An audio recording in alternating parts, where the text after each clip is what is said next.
this time I'm doing the 5 things that I like about an Evo. First and foremost, body. Ain't this shit sexy?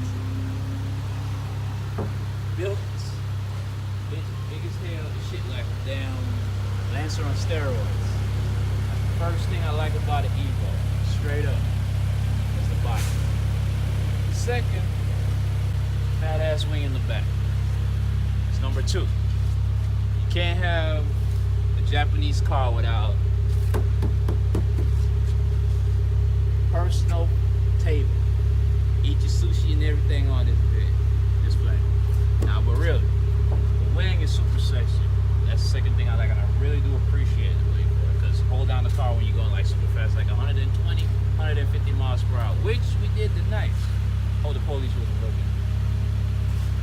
Seats, bucket seats, most definitely. If you don't have these in your car, you probably need it. These things hold you. They're like Monica Lewinsky. They literally love you. So most definitely need bucket seats if you're gonna have a race car. This came with Ricardo, so I ain't had to worry about it. Third, that was seats. Fourth, and case.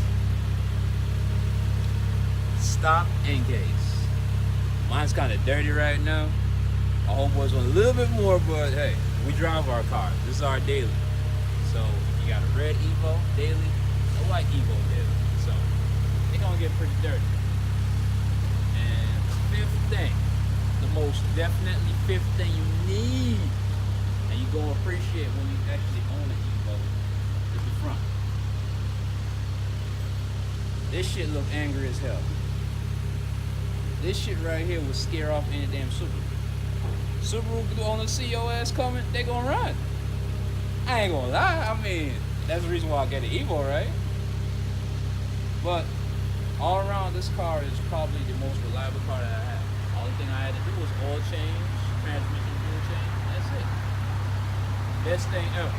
So, to top it off, stay tuned next time to see the 5 things that I hate about it.